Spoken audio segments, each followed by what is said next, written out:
Okay, I would like to call this meeting to order. I would like to call this March 25th, 2024 Workforce Ready and Livable Communities Committee meeting to order.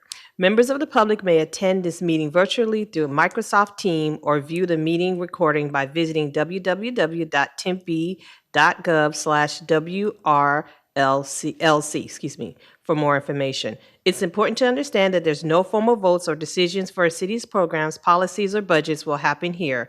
Our role is to explore various topics with staff and stakeholders and community members, and to make recommendations to the council, to our council colleagues. We want this process to be transparent, inclusive, and easy for you to be able to part of whatever you choose to be. You can share your thoughts with us by filling out a comment card in any item on the meeting agenda by reaching out to us directly with any thoughts, questions, or ideals. We need you to fill out a comment card in advance that we can read into record for a agendized item. The link to the comment cards can be found on our committee webpage at www.tempe.gov/WRLC. And you'll also find the contact information for committee members and staff, and there's no agendized questions as well. Now, we will review our meeting for February 26th committee meeting minutes. Councilmember Keating, do you have a motion to approve the February 26, 2024 meeting minutes? Move to approve. Okay, I second that. And our February 26th rec council meeting minutes are approved. Now we move to public comment. The WLRC committee welcomes public comments. According to the Arizona open law, the committee may only discuss matters that's listed on the agenda. Matters brought by the public under public appearances that are not listed on agenda cannot be discussed by the committee. A 3-minute limit per person will be affected. Annie, do we receive any public comments? No, Councilmember Hodge, we did not. Okay, thank you. Now, our first presenter is Rio Salata. All right, all right. Yes, I would like to introduce Dr. Kate Smith, President of Rio Salata, and to give us an update on college workforce development efforts. Welcome, Dr. Smith. Thank you so much, Councilmember Hodge, Councilmember Keating, staff, guests, every fabulous person in the room, my colleagues from Mesa. It's such an honor and a pleasure to be here, and thank you so much for this time. We're going to see if I'm clicking challenged or if I can make this work, but I will ask for your assistance if that's all right. So thank you again for the invitation and for us to be able to share a little. As you know, Rio Salado College is one of the 10 Maricopa County community colleges, and as you're going to hear shortly from one of our sister colleges, Mesa, we share a passion and a mission around workforce development. As you may be aware, the Maricopa Community College District is the largest provider of workforce education in the state of Arizona, and Rio is very honored to be able to be the largest provider of workforce education within the district. So last year, roughly 22% of all of the workforce degrees were bestowed by Rio Salado College. Currently, we offer 142 degree and certificate programs, 27 Associate of Applied Science degrees, 113 certificates of completion, and we're excited that we, with the support of our good friends at ASU, are offering our first 2 bachelor's degrees in high-need areas of elementary education with special education and in public safety administration. So, a little bit about some of where we are right now. We currently partner with over 20 organizations to provide customized workforce educational partnerships. And so you can see a few of the Tempe businesses that we partner with. We do this, we work with those industries to identify what their training needs are for their employees, and then our faculty work with their leadership to align curriculum so that they make sure the training that they're receiving is in alignment with college credit, and therefore as they go through different training, they're receiving college credit as well, which we all know is then incentive to continue on with their education.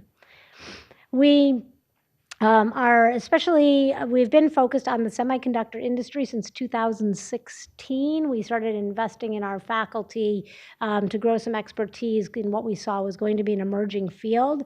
And so we can share more about what's happening in the semiconductor field as we move into the Good Jobs and Great Cities program. But I do want to give a shout out to Mesa. I think they're going to talk more about our Quick Start program. That's really, really an amazing partnership with the semiconductor industry. And so it's exciting work that they've engaged in. Finally, I just wanted to share a brief update. We were really honored to partner with the Tempe Chamber of Commerce on developing the Workforce Skills Accelerator program. So thanks to the Chamber, in conjunction with Amazon, who supplied $20,000 as seed money to start funding employees of Tempe who have been identified through their employers, can apply for the scholarship dollars.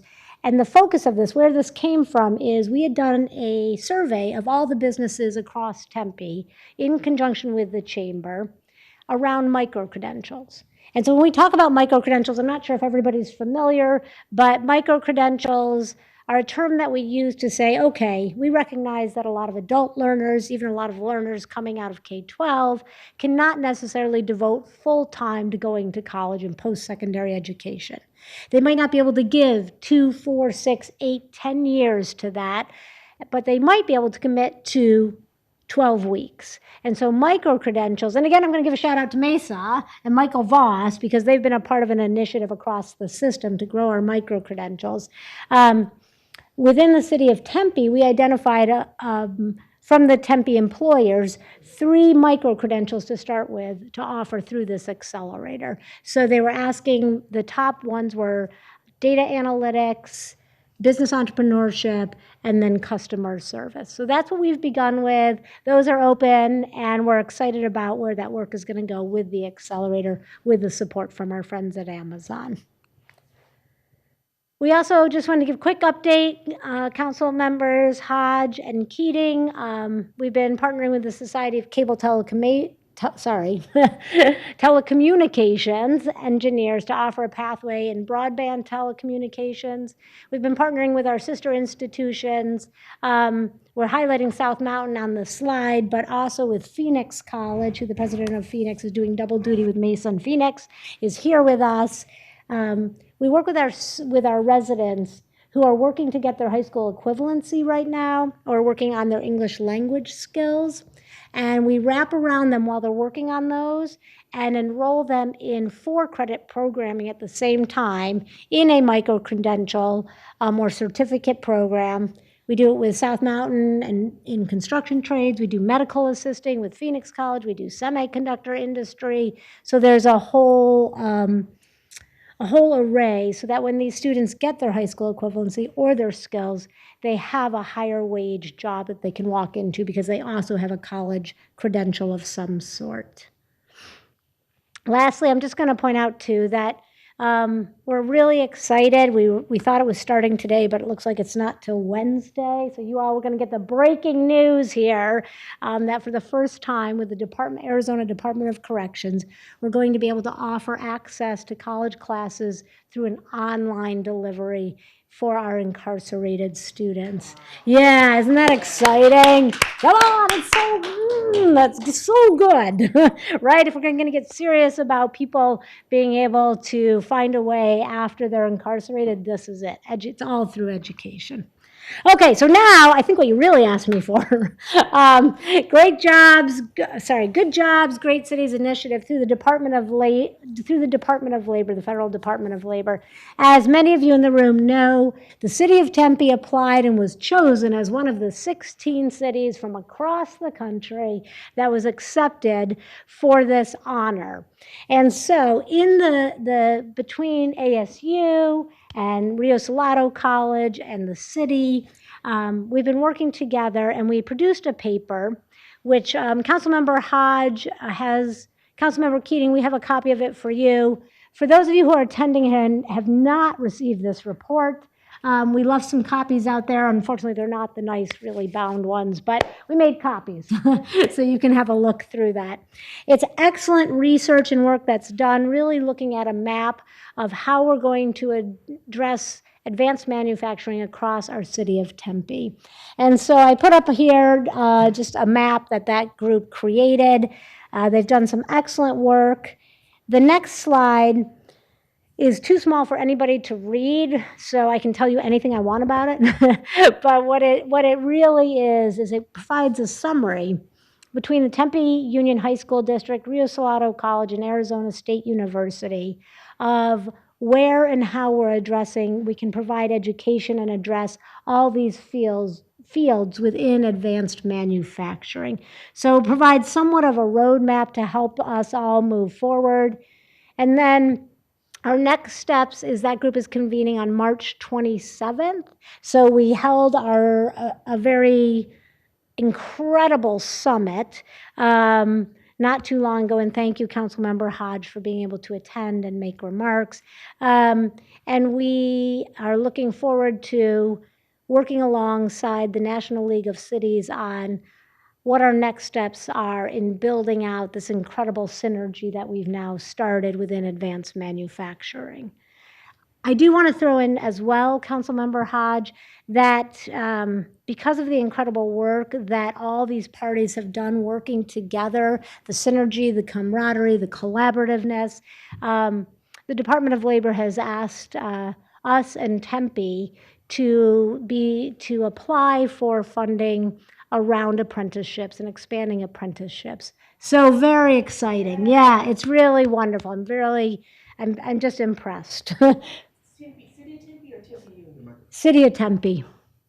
The question was City of Tempe or Tempe Union. It's the City of Tempe. And so it really will be looking at public sector, hosting those apprenticeships. And so then the rest of us will come alongside if we're awarded this, and the federal government will be providing a lot of technical support on it. I also want to say, I forgot to mention, two of the committee members who've been leading some of the Good Job, Great Cities work in Tempe have been asked to present at the nationwide convening on what we were doing here in Tempe. So congratulations again. I don't know who all in the room. Great job, great job.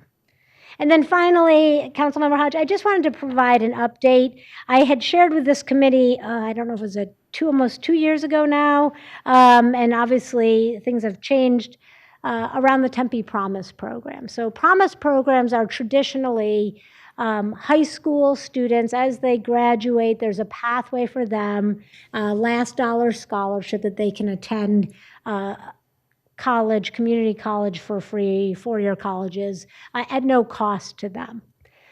So when we began meeting with the city on the Tempe Promise program and our proposal for it, we narrowed down together. And as you can see in this graphic, the city of Tempe has so many wonderful pieces already in place for supporting their K-12 students. So what they identified at that time as a place where a Promise program could be incredibly instrumental to the city is if we focused our Promise program on returning adults, so adults who would be coming back to school. So we've put together kind of the admissions requirements, the program benefits. We would include a $500 per semester student support to help support individuals as they re-enroll or as they enroll. And so we're working closely with the city government. They think they've found some funding. We're looking at some community block grants, so we're still working through that and hope to be bringing that back to council very, very soon. And with that, I say thank you so much. It is always a joy and a treat to be here with you. Councilmember Keating, I feel like I'm speaking to God out there. Always wonderful to be here with you, and thank you so much for your time. Thank you so much. Councilman McKinney, do you have any questions? I don't. I appreciate the presentation. I assure you I am not the almighty, but I do thank you for taking the time today. Well, I also thank you so much. I think it's very vital and important. We have these conversations because I was just in DC and we were talking about my council left and I stayed behind, and I actually got a chance to meet with some of the senators for the education community. And yes, I'm excited. They invited me back to speak. They start off with pre-K, but I'm going to go all the way up. I'm not going to stop. I'm going to keep talking all the way up to graduate. So I'm going to have this conversation with them. They're going to invite me. I'm going back to DC to have that conversation with them on the floor. So one of the things I'm going to ask of you is I'm going to ask of all three of you guys, if there's something that is burning necessary need that you need me to go to deep when I have that conversation with them on that floor, please, can you obey that with me so I can actually have that Absolutely. conversation when I'm there in DC? And it'll be the next month or so that I'll be down there. Okay, absolutely. Councilmember Hodge, if I may, I will definitely follow up with you. Oh my God, thank you so much. And I thank you so much. I thank you for all the things that you guys are doing to prepare our kids, because I talk to the business community a lot. I mean, I have constant conversations with them, and the first thing they were saying is that we're getting more in a better headspace to have more of our kids prepared to be in the workforce. So thank you so much for that. That's wonderful. Thank Yes. you. Appreciate All right, it. thank you you. for your leadership. Yes. And now I have to ask you a question. Is it in order, the presentation, if we were to go out, or is it you have that set up on the sides like that? Councilmember Hodge, I believe they are in order, but if you wish to take it out of order, I could fast forward Yes, if you'd because like. I really do think that not ASU should be next. I think ASU should have been last, because that is the 4-year college. So I would love if Mesa can go next, and then we get to ASU. Certainly. Thank you. So we have Mesa Community College coming up to talk about Workforce Ready. Yes. I don't get excited. applause very often, so I would just like to take a moment and soak that in. Good afternoon, council members, Councilmember Hodge. I am Dr. Kimberly Britt. I am the interim president at Mesa Community College. I feel like I've been on the job for about 30 minutes, but I've been here for about 2 months. And I also serve as the president of Phoenix College, which is my full-time gig. Okay. So I've brought a couple of long-timers, 15 and 17 years, I believe, if not more, with Mesa Community College, and some of our leaders there who are very close to this work, and the faculty who do that work. And I'll introduce them in just a moment. So Maricopa is the largest of the 10 colleges. If you get to talk to any of us presidents of the 10 colleges, you will definitely hear that we all have something unique. And Mesa really is a machine in the community college space, not only within Maricopa colleges, but across the country, as serving as one of the largest institutions. I think what is very important about Mesa is the number of students who are first generation. And that is where we really get at the heart of empowering lives and changing communities as we know them. And we know now more than ever that that is critically important in the space of higher ed. 34% of our students are Hispanic, and we know that we are a country of changing demographics, and ensuring that we are serving all of our students with intentionality is critically important to the work that we do. 18% are Pell Grant recipients, and that number can be a little misleading. We have a lot of students that we serve for any number of reasons who are not eligible for federal financial aid, but that does not mean there is not a need. And there are a number of factors that can contribute to that. Being the largest college, we have 349 certificates and degrees, and if you ever want to have a good time, try and assess all of those and the effectiveness. 84 program marketing pages, 34 occupational program areas, not degrees, but areas, and 23 academic departments with 8 program-specific accreditations. So this is a truly significant mark of the machine that Mesa Community College is. One of the things that I wanted to highlight here for you today are the top 10 workforce certificates. Certificates are important for the students that I just highlighted. We know that so many of our students have to meet that basic need when you think of Maslow's hierarchy, to learn and to progress through a 2-year degree and onto a 4-year degree. Sometimes we need to get them into the workforce, increase their salary potential, and then once they stabilize, they can come back in the program and begin to move towards that degree. Emergency medical technology, business and organizational management, welding, which is a signature program for Mesa with a lot of community support, nurse assisting, automated industrial technology, construction trades, digital arts, real estate, early childhood education, which we know is a need, not only here locally, but throughout the country, and then firefighter operations. These are just some of our signature workforce certificates that meet the basic needs and functioning of the city of Tempe and our surrounding area. For our program review process, I think when you want to talk about programs, you also want to talk about the quality and the oversight of those programs, because where there is not quality, our workforce and surrounding area will not be enhanced. So we look at graduates. Do we keep it? Are we getting students through the pipeline? If not, what do we need? Do we need more emergency funding? Do we need help with housing? And I will share with you that we know there are 2 factors that our students need more than anything: housing and food. And it used to be that food insecurity was our greatest need, but housing is inching in ever so quickly for that. The declared major, and then we'll get into some zip codes and things, which I'm sure we're not too interested in today. That gets into technicalities. But what I do want to leave you with before I bring my colleagues up is to talk about that comprehensive review cycle so that we know that we're serving our students. We know that these programs meet the community's need, the employer needs, but also the student needs.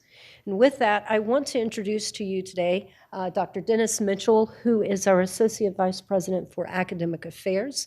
He works with all of our deans at Mesa Community College and oversees the quality of all of these programs.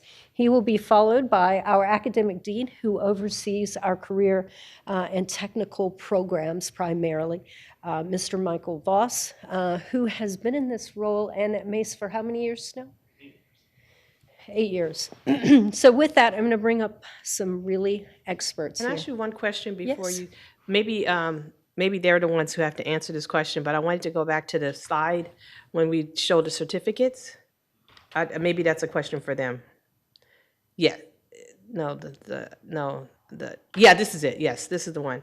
Maybe, is this a question you would ask? I would ask you or ask them that question. The question is, I see a lot of these programs and I see a lot of them transition into the schools, right? Like a lot of these, like we have early childhood education. How well are we working with the school districts with these? I think we have an advisory council that helps us to support all of our education programs, but Michael Voss and Dennis will be able to speak quite closely to the specifics of that. Having been there only 2 months, I'll leave the specifics to them, but that is integral to the construct of the curriculum. Okay, thank you so much. You're welcome. There you go. All right. Thank you, Dr. Britt. My time is going to be short. I have this one slide to chat about.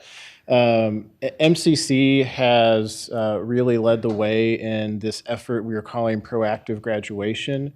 We have kind of data mined our student records to identify several thousand certificates that students have completed in the prior year, but they were not awarded for various reasons. So this effort is making sure that our students are getting the recognition and the credentials that they have earned and that they deserve.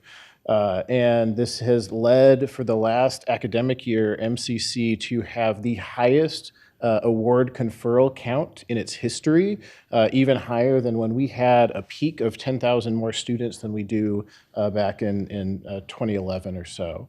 So a lot of work has went into this effort, and it is currently being scaled up across the whole Maricopa district so that we are really identifying mostly workforce-related certificates that students have completed, but for a variety of factors never were awarded.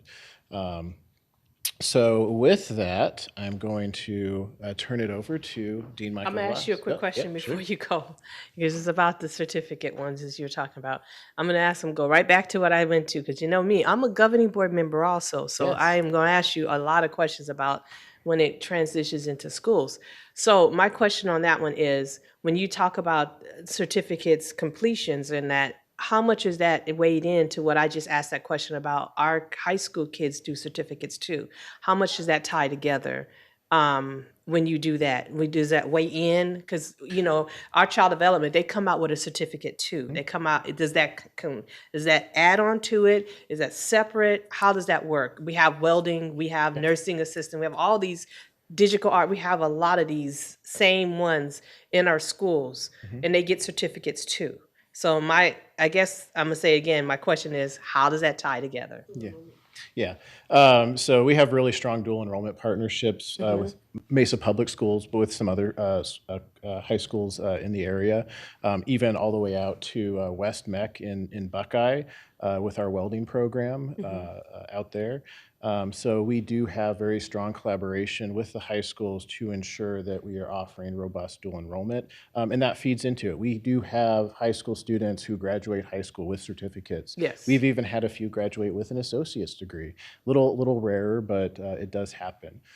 So with the program review process and all of that, we're looking at all of that data, all of those touch points.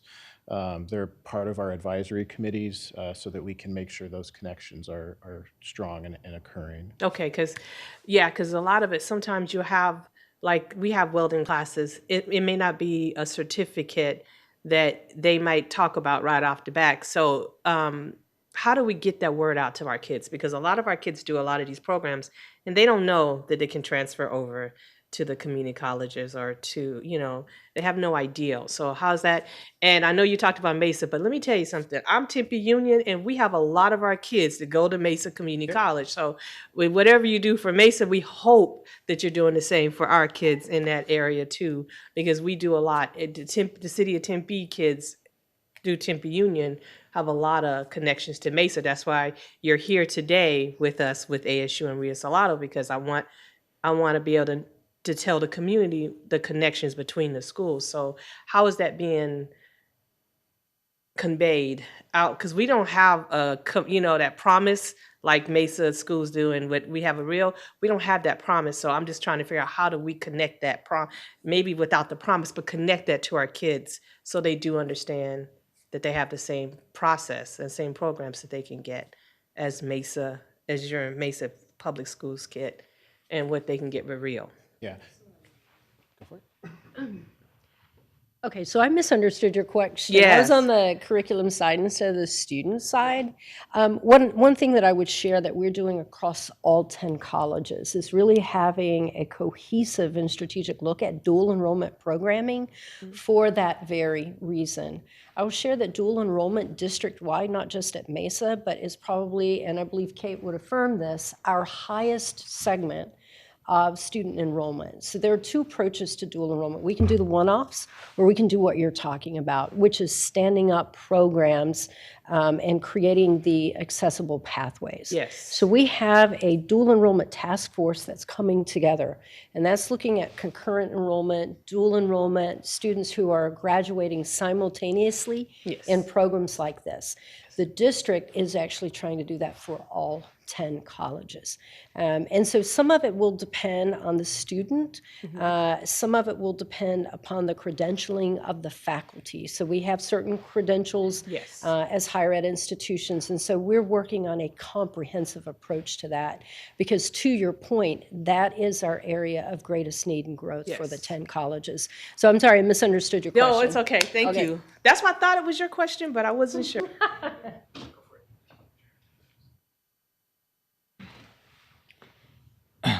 Hi, Michael Boss, and I want to acknowledge we are just running a tad long here because of the questions, but I want to highlight a few things, right? So what could we use from Tempe, right? We need your employers, right? So internships are really important. We use, actually all the Maricopa colleges use Pipeline AZ. It is a great tool to connect with our current students, graduating students, people who have the skills that you need. A more formalized version of that is apprenticeship, federal apprenticeship programs. Mesa works in that space with the strong support of Gateway Community College that really has the long-standing history in Maricopa of doing that well. It's a hands holding hands sort of approach, right? You know, the employer has to be in it to win it. You know, they do the on-the-job training, and then the colleges provide the related technical instruction. It's an earn while you learn model, and just, you know, a few that we have going on right now are listed there, some of those employers. So fast track training is really important, and I'm going to just profile a couple that are very, very impactful to our students. The cable harness wiring boot camp is 2 weeks. 2 weeks. They do a little pre-learning, and when they finish with that, they end up with an industry recognized credential, and they end up with a opportunity to interview with Boeing. Actually, I'm sorry, that's an 8-week program. The semiconductor one is the 2-week program, which is modeled off of the cable harness training, and that one is specifically designed for the needs of Intel, TSMC, and the subsidiaries coming in. It's not about semiconductor manufacturing. It's about working in that environment in a safe way, right? So that you're prepared to do that. I want to spotlight, related to the semiconductor program, is automated industrial technology. We have a state-of-the-art lab here, and this is the most toured lab space at Mesa Community College by employers, government officials, and others. It's often used as a backdrop for workforce conversations. That grades percentile score, if it's in green, it means really, really good. It means that there's a high student demand, a high employer demand. There's a great, there's not too much competition. It's kind of in a sweet spot, and it really fits the mission of our college. So you can see how many students we have there and the graduation impact. That graduation impact is a lot because of the fast track programs that sort of stack in here. Welding is another signature program. We also want to say welding is not just for men. We want women, women welders wanted, right? And we have Schuff Steel as a partner of ours. If you don't know it, Schuff Steel is, biggest steel manufacturer in the country, build things like SoFi Stadium and so on. And also Empire Caterpillar relies on us. So very, very impactful program there. And now you may not know about this, but let me tell you about the next big thing happening in your backyard. So Lead Rolfs Global Institute, powered by L'Oreal, is the next big thing. And so the CEO of Lead Rolfs Global Institute, Francis Tesmer, went right into our president's office about 4 years ago and said, hey, I've got this great idea to transform the beauty industry. Can we stand up an associate degree to meet the needs of that workforce? And so we've been working on it for about 4 years now, and it transfers fully over to ASU. They're building out a national apprenticeship program. I think that this is going to be one of the biggest enrolled programs in the Maricopa system within the next 5 to 10 years. So watch out for it. And ASU, our partners, we welcome your support here. It's very much cohorted. And the mission is not just to train locally. This is a national and international program. People all over the country are attending fully online and learning how to transform what beauty used to be into what it needs to be. And with that, I just kind of leave it for your questions. And what I want the take-home point to be is the career seekers in your community, the employers in your community. You need to be thinking about community college as the workforce and skilled trades bridge that connects those two things. And we actually don't want people going to private for profit that you hear on the radio. We want you to come into our backyard because people don't make that connection. No. Particularly in this region, it's been seen as a low-cost way to do transfer, and that's important too. But we are a workforce skilled trades engine.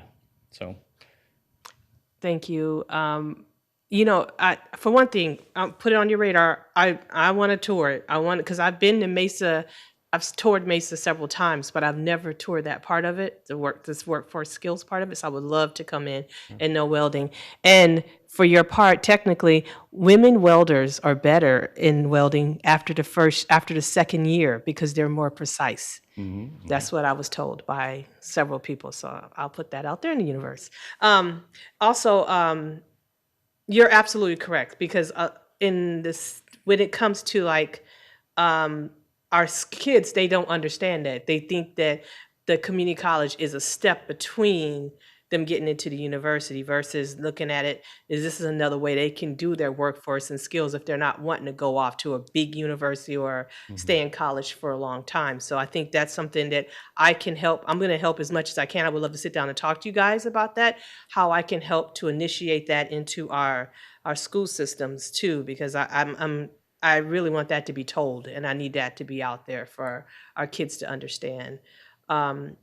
So on that, I'm going to ask Councilmember Keaton because I could talk all day on it because this is like this is my thing. Councilmember Keaton, do you have any questions? No, thank you, Councilmember Hodge. Thank you for the presentation. Yes.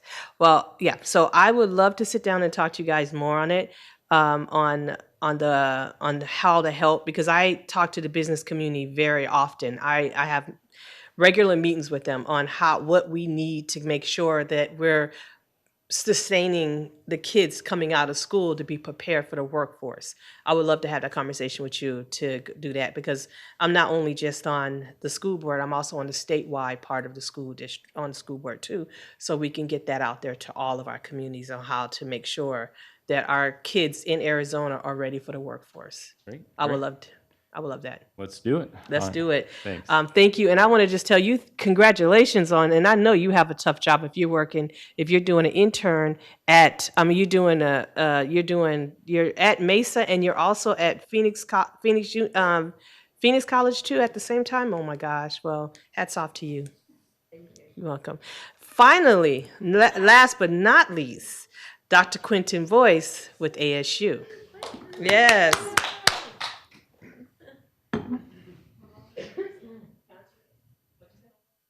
Yeah, this is very nice. Councilmember Hodge, Councilmember Keating, city staff, community, thank you for having me. I know I got a lot of slides, but I'm gonna go fast. So a lot to say, a little bit of time. I'll start really quickly. I have the privilege of working at ASU, specifically with the access issue. So I'll talk a little bit about that in a minute. First, just want to humanize myself. Prior to coming to ASU, been a long time K-12 educator for 20 plus years. Most recently, a superintendent in the Valley at Roosevelt School District. Before that, for over 15 years in Phoenix Union High School District. Making the jump and switch to ASU was something I was not looking to do. It just kind of happened, and it was tough making that transition, but I came across this quote, and it helped me make that decision of trust the timing of my life. Everybody knows the ASU charter, and this is why, for me, I made the transition. Specifically, I'll talk a little bit more about this idea of measuring success by whom is included and how they succeed. Originally born and raised in Chicago, I came out here for undergrad and for the most part never left. Got tired of cold winters, championship basketball, gang violence, and perfect pizza. And so I made my way here. My single mom who raised me, her only baby, moved across country to go to ASU many years ago, and I have a really cool story that talks about my trip here that I don't have time to share and unpack now. But why ASU? Why do I work there now? Everybody knows like the data, the stats around being number one in innovation, et cetera. I talked about the charter, but ASU for me is a pretty special place. Now, context matters. Every community is not the same. When I think about Arizona as a state, there's a lot of opportunity for improvement when it comes to K-12 education. You know, when I think about workforce development, I think about it through the lens of like, how are we prepping our kids throughout that like P20 pipeline to be ready for workforce? A few points that I'll share now. Won't go through all of them. We also know, as previously mentioned, the demographics of the state are changing. Our K-12 space right now is currently a non-white majority, which means in time, by 2032, the entire state will be a non-white majority as well. You know, and so when I hear that, when I think about that, I think about how we're differentiating supports that might be needed for everybody to be successful, whatever their journey happens to be. The one stat that I mentioned earlier, that I showed earlier, that for me, I just want to focus on when I think about education and future workforce, little data, but not really. 2019 ABOR data came out. Less than half of students graduating from an Arizona high school moved on to a 2 or 4 year space. So when I think about Arizona achieved 60, and I think about Tempe achieved 65, like this is problematic. So we know that if they're less than half are moving on to any type of higher ed, post-secondary space, we know there's not like a 100% persistence rate and graduation rate, like that number only gets smaller. When I think about my time in classrooms and I look at a class of 30 kids, I can't pick 16 that should not move on to some type of training post high school. Can't do it. And we know when it comes to any additional training that you have, the potential to live and lead a better quality of life follows. Oftentimes quantified by the amount of earning potential that you could make after the fact. Young people, though, are not just motivated by money. When you talk to Gen Zers, they're also motivated by impact, community impact. And so even now, like our language is about going off to some type of post-secondary space, not only for the opportunity for a higher earning potential, but also like to be able to better be positioned to impact your community, which is what's motivating. So, rhetorical question, context of your community. Again, when I talk about the community, the part of the university that I'm a part of, Access ASU, at the end of the day, we are hyper-focused on Arizona, preparing Arizona students to enroll and succeed at Arizona State University. Now, I'm also hyper-focused when it comes to Tempe. I walked here, I work in Tempe, I live in Tempe, and I have 3 kids that go to school in Tempe, Tempe Union and Kyrene District. So I am, for the first time in my life, like the holy trifecta, like I am all in Tempe. The work that we do, we really believe in the power of the schoolhouse, but the only work is not just simply done in schools. When you think about having a healthy community, that also means working with students' families, it means working with community partners, it means working with industry as well. So just kind of breaking down who we serve. Now, I apologize, font and color changed a little bit. Our team, over the last academic year, 22, 23, 23, 24, will populate here soon.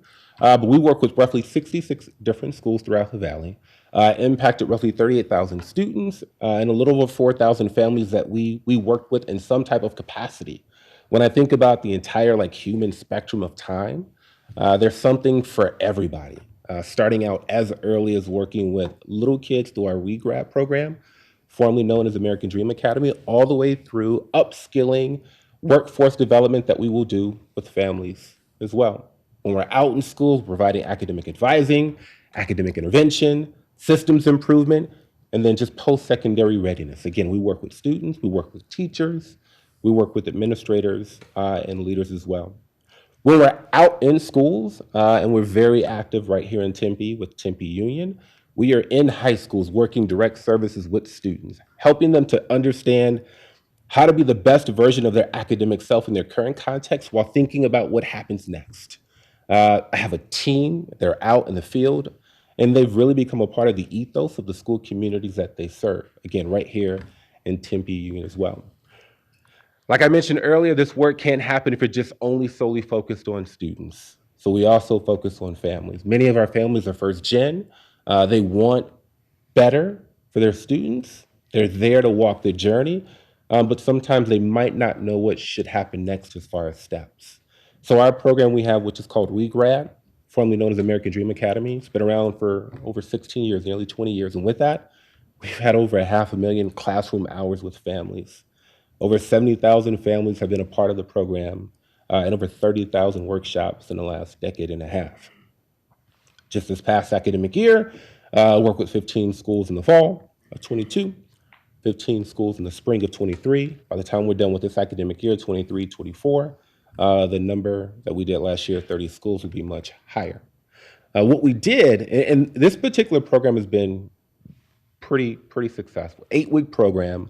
Students come, families come to their actual school, and they go through a program where they learn how to support their students, how to advocate for their students, et cetera. Obviously, we ran into the pandemic in 2020.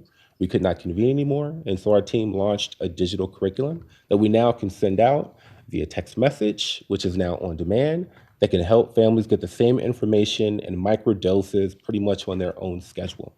Just launched recently, and stats so far are good as far as reach rate, open rate, and completion rate. So now when we work with our families, we're doing it through the lens of the in-person tried and true method, which is overwhelmingly possible. And for the first time ever, we just did it in Tempe Union at Tempe High this past fall. And next year, we're looking to unveil it at every Tempe school. Next thing we do when working with families is all about summer experiences. When I think about serving high school students, sometimes it can be difficult to aspire for more when you haven't experienced such. And our job is to really blur the lines between, at the end of the day, like the high school experience and the college experience. We want our students to be able to see themselves in that space with other students that look like them.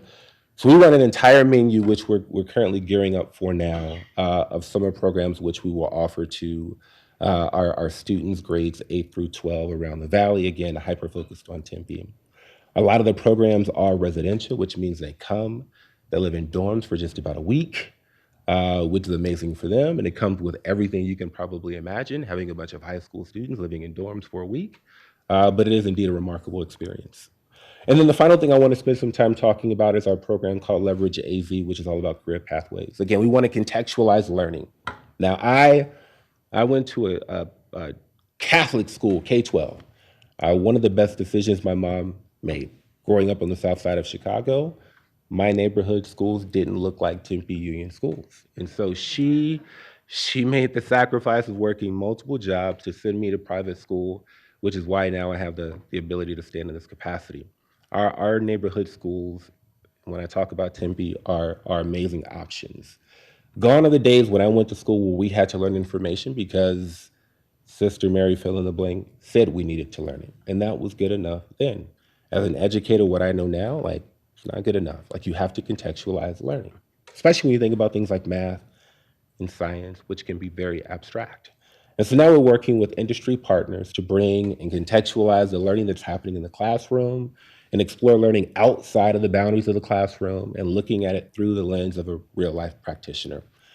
We just did something here in Tempe back in the fall, again at Tempe High, where every junior, roughly 300 students at Tempe High, we took them through a full day career exploration experience, brought in industry partners. We did things like career building, resume writing, but then allowed them to figure out like what is their potential program of interest in the future.